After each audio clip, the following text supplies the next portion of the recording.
It's my absolute pleasure to be here with Brett. As we all know, we are living in a highly polarized time where even the topic of democracy has become a highly divisive issue. I also believe that there's this pernicious sentiment, both in the US and globally, that democracy is only functional when we agree. In fact, what democracy requires us is to continually live with our differences and manage those differences for the collective good. We won't always have consensus, but we will always need to productively manage our differences. I also believe that in an inclusive democracy, we need systems and norms and a culture that supports vibrant, multi-ethnic, multiracial, multi-religious society, as well as ideological diversity. Among many things, this requires us to be adept at having difficult conversations and also to listen when we disagree.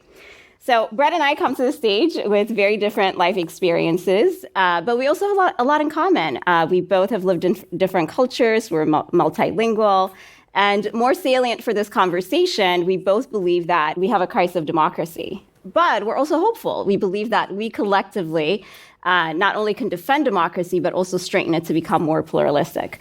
So, Brett, I'm excited to be in this conversation with you and would love to start with a more personal question. I know both of us draw inspiration from our life experiences, and I know you're passionate about democracy, but where does that come from? What in your background makes you passionate about democracy, and why are you worried? I think a lot has to do with my background. In 1917, my great-grandparents were living in Moscow, and there was a brief experiment with democracy between March and October of that year. It ended badly. My great-grandfather was arrested, and he disappeared, and it sent my great-grandmother and her 4 children into exile. They ended up in Germany up until 1933, when the rise of Adolf Hitler sent them into exile again. They were a Jewish family. They went to Italy, where my mother was born. My mother was born and spent the first 5 years as a hidden child in Nazi-occupied Europe, and then her next 5 years as a stateless person, a person without a passport. And it was only because Harry Truman pushed through the Displaced Persons Act in the late 1940s that my mother was able to arrive here with $7 as a refugee. So the idea of the open society is not an abstraction for my family. And I think for so many of us who have immigrant roots, we feel that very strongly, that this idea of an open society is actually a rare and a precious one. And it's one that we really have to invest in defending, because if it goes, there's not a place for people like us, people from minority backgrounds, people who have been traditionally persecuted. I also spent my early years in Mexico City when it was essentially an authoritarian society. So I get in my bones the difference between what an open society is, what a closed society is, and how easy it is for the former to slip into becoming the latter. And I think that's what we're seeing all over the world, right? So the renowned think tank International IDEA released a report recently saying that democracy is continuing to deteriorate in every part of the world. What do you think is driving that problem? Like, how are you making sense of this moment? I came of age with the end of the Cold War. I turned 18 just before the Soviet Union collapsed. And I remember that incredible optimism that people felt in the 1990s, that democracy was the future, that we had reached the end of history. Turns out it was a terrible way of thinking about the world, not least because it made us complacent about what it means to sustain a democracy. Democracy isn't just a kind of a mechanical system that kind of works miraculously by itself without people investing energy, ideas, and a willingness to reform and adapt to make it thrive. In the last, I think, 20 years, there's a sense that democracy isn't performing a series of functions that it was intended to perform in terms of economic growth, in terms of inclusion, in terms of upward mobility. People look at other systems and they say, well, that's more efficient, that gets things done. And it is absolutely the case that if you look at many of the so-called advanced democracies, they have not been providing as they had promised to provide. Economic growth stagnant, particularly in much of Europe, a sense that people are dividing increasingly into classes and that elites have become self-dealing, that we perpetuate a system that is for the benefit, I'm speaking as an elite now, for the benefit of our kids at the expense of other people's kids. And I think that explains the moment of populism and a kind of authoritarianism that has crept into so much of our discourse here in the United States and throughout the world. People are starting to say, well, maybe that's a model. We would do well to remember that democracy has previously fallen into these crises, but at our best, we have been able to reform, whether it was the reforms of the 1930s, of the New Deal, going back to the progressive era of people like Teddy Roosevelt emerging from the Gilded Age. This is a pattern in history, but it doesn't mean that we're fated to overcome the challenges we have now. If we don't put our shoulders to the proverbial wheel, we are going to end up moving towards a Hungarian-style system, or perhaps even worse. I want to double click on your point around disillusionment coming from democracy not delivering on its economic promises, right? And some people would argue that perhaps there is another compelling alternative that is offered by China, right? And so how would you respond to that? What would you say to people who say that actually democracy has not been working for me?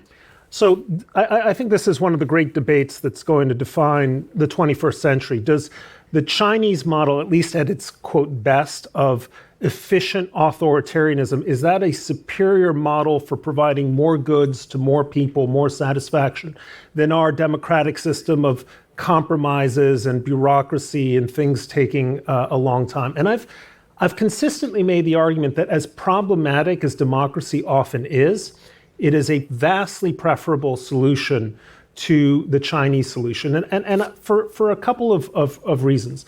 The first is that authoritarian systems like China are very good at advertising their strengths and hiding their weaknesses. Democracy, almost by its nature, is constantly advertising its weakness, but it's hiding its strengths even to itself, so that we're sort of constantly surprised when we somehow emerge stronger than some of our adversaries. If you look back to the 1970s, it was a period of real disillusionment and doubt about the future of democracy. But it was in the 1970s that some guy named Steve Jobs was kind of tinkering in a garage somewhere, or Bill Gates, all these people who have really defined the decades to come were in obscurity. We just didn't know about this.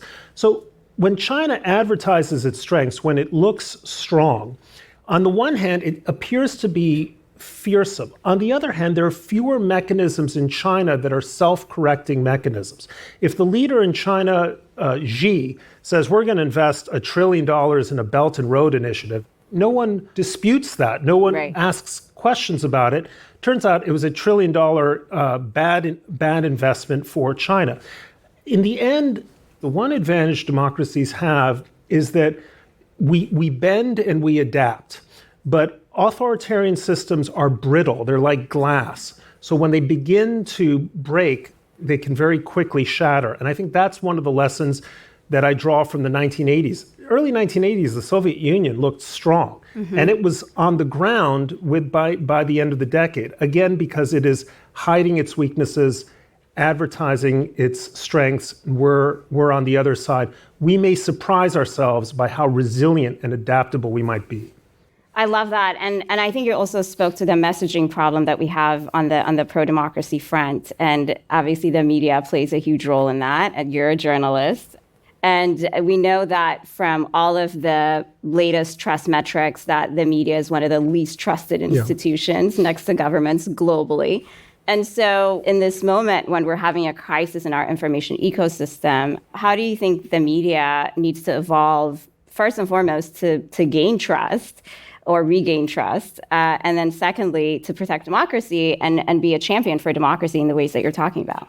Look, I think the best way the media can protect democracy is if it should stay in its lane, which is to say you want your liver to perform the functions of a liver, not the functions of a heart. Everything has its place. So that when Too much of the media goes into the mold of effectively social advocacy.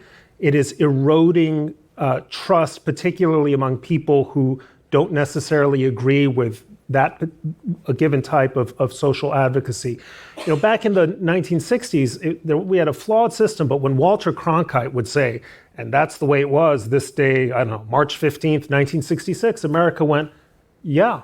And there was a sense of authority. I think one of the ways in which the media has hurt itself is that we have allowed it, I'm part of it, we have allowed that sense of authority to dissolve. Now, part of it has to do with new technologies, social media, the diversification of the media ecosystem, cable news. You can talk about lots of exogenous reasons why trust in the media has eroded, but I kind of tend to think of physician heal thyself. Those of us who are in the mainstream media really need to reflect in a deep way as to why so many segments of American society have stopped trusting us. And part of the answer, I think, is that we have given them reasons not to trust us. It's incredibly important that the media include a much greater amount of diversity within its ranks. And I don't just mean diversity of race and ethnicity. Those things are obviously important. I also mean diversity of class, of geographic location. If you don't have reporters who kind of grew up in wherever, Branson, Missouri, or what here in New York we call flyover country, you're missing a big part of the story. You may have missed how it is that this guy with no hope of becoming president in 2016 became president in 2016. So we have to be listening to those voices, particularly the ones that we disdain, dislike, don't think are worthy of inclusion. The media cannot be an echo chamber. If that's what we end up becoming, we will disserve ourselves, we will disserve democracy, we'll disserve even our own business model, because at the end of the day, if people don't trust us, they're not going to turn to us. I really appreciate that. So we talked about what you think needs to be done in media. There are a lot of people who wake up and who don't think about these issues, right? What do ordinary people need to do in this moment to contribute to a healthier, more inclusive democracy? What are you seeing solutions, exciting solutions in your community or from your work across the world? Like, what are some suggestions that you have for what we could do as individuals? Look, it begins with us. It begins with each of you. And I tend to be wary of coming up with a grand scheme. Start your day by reading someone you know you're going to disagree with. The worst that can happen is it will sharpen your own argument, right? You will at least know what your ideological opponent or maybe even your enemy, as you perceive that person to be, is thinking. It doesn't hurt you. Your media diet should not be a morning massage where you have your personal genius affirmed because you're taking in the views of someone who thinks as you do, but just says it a little bit better. And I try to do this. I mean, people know that I'm a center-right columnist. Look, I work at the New York Times. I just open up my own paper and I'm starting to read people I don't agree with. It's good for me. It's good for me. It sharpens my arguments. When I read my friend Nick Kristof in the morning, or when I have a conversation with my buddy Gail Collins, it's forcing me to think. It's like jumping into cold water, not always immediately pleasant, but bracing and invigorating. And we have to find all kinds of mechanisms in our lives in which we make the art of disagreement come alive.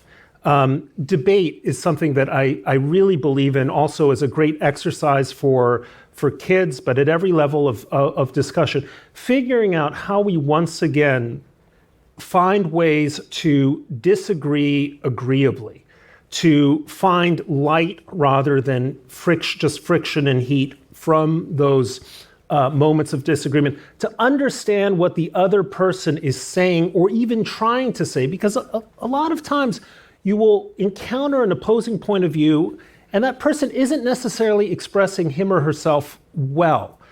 So the art of disagreement is also the art of listening. Mm-hmm. This is ironic for me to say because here I'm doing all the talking, right? But that art of listening is every bit as vital to the health of democracy. In fact, more so than all the talking. So listen attentively, think before you speak, enjoy difference, and democracy will become stronger. Well, that's a powerful way to end this conversation. Thank you so much, Brett. Thank you. Thanks.